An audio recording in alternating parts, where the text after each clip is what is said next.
Hello everyone, and welcome to Cronkite Cut, where our entertainment news is a cut above the rest. I'm Ricky Cornish. And I'm Jordan Elder. On this week's episode, we're talking about the LGBTQ community in India and a third new Kanye album.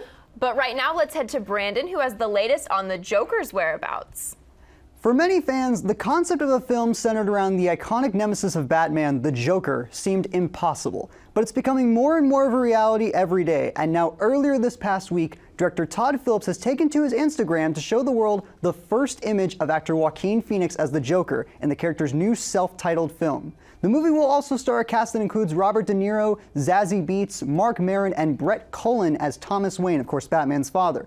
The film will tell a story of a failed stand-up comic named Arthur Fleck and his descent into crime in Gotham City in the mid-1980s. The film started production just 2 months after Phoenix's casting, and considering how long some of other Warner Brothers DC properties have been sitting in development, this is showing some confidence from the studio, and it's showing it's, well, more than a joke to them.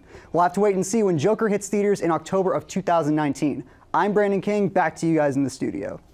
In celebrity news, John Legend has made history, cementing himself as a true icon in Hollywood. He is the first African-American man to win an Emmy, Grammy, Oscar, and Tony, known as the EGOT. Earning all 4 awards is a very hard achievement to reach, and only 14 other people have ever done so. The singer-songwriter won an Emmy Award for co-producing the Best Live Variety Special, Jesus Christ Superstar Live in Concert. His past wins include an Oscar for Glory, the song he co-wrote with Common and Rhymefest for the film Selma, as well as a Tony for his role as producer in the Broadway show Jitney. He has 10 Grammys in total, including the Best New Artist Award. Legend is also one of the youngest people to ever reach EGOT status, so who knows what else he'll achieve in the future.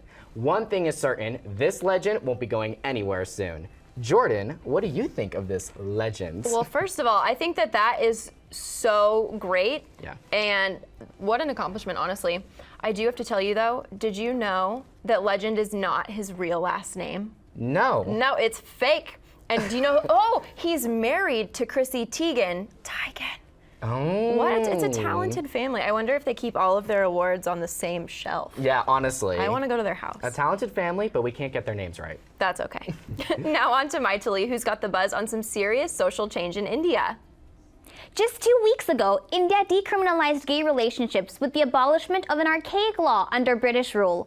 Although marriage between the same sex has not been legalized, this historical verdict for sexual consent is a huge milestone for the Indian community. Social media was taken by storm. News outlets all over the world were covering the story. Pride parades took over the streets, and it was a proud moment to be an Indian in the LGBTQ community.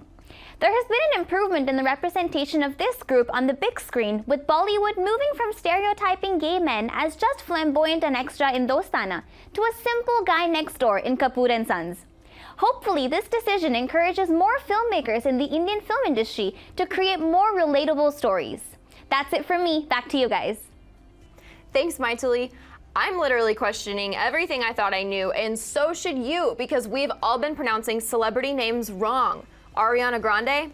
False. Chrissy Teigen? False. Get this. Ariana Grande did an interview with Apple's Beats One show about if she'd take Pete Davidson's last name, and she said she would keep Grande to remember her grandfather, but she pronounced it Gran-dee. And in the midst of everyone freaking out about that, Chrissy Teigen dropped another truth bomb. Her last name is pronounced Teigen. She said she stopped correcting people years ago because it just got too hard. I also did a little research, and there are other names for messing up, like Isla Fisher from Wedding Crashers, Saoirse Ronan from Lady Bird, that one really got me, and Gal Gadot from Wonder Woman. You are welcome, because Cronkite Cut made you smarter today. Have I blown your mind yet, Ricky?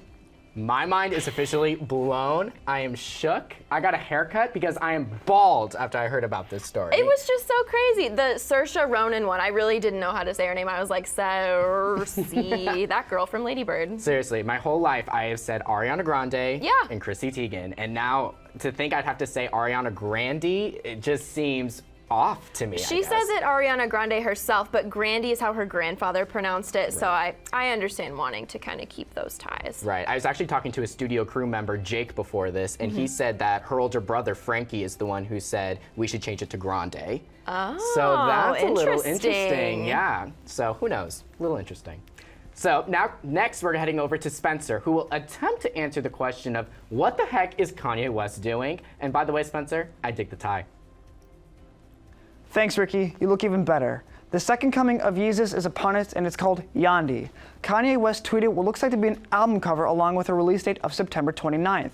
It follows his typical pattern of inserting his name into the names of important people, and this time it's Ye plus Gandhi. He hasn't officially said that Gran-dee is an album, but he's scheduled to be the musical guest on Saturday Night Live, the same night the project drops. So I think it's a safe assumption, and if one album wasn't enough, Kanye announced a collab album with Chance the Rapper this week as well. He made a surprise appearance at Chance's show in Chicago and told the crowd they had some new music in the works. Whether Gran-dee is an album, a song, or just a pair of shoes, as long as Lil Pump isn't involved, I'll love it. Back to you, Ricky and Jordan. Thanks, Spencer. That does it for this week's episode of Cronkite Cut. But we're always online and on social media, so check us out at Cronkite_cut. And for all the latest episodes and bloopers, check out our website, cronkitecut.com, or our YouTube channel. We'll be back next week. I'm Jordan Elder. And I'm Ricky Cornish. Cronkite Cut is your source for entertainment news, a cut above the rest. Thanks for watching.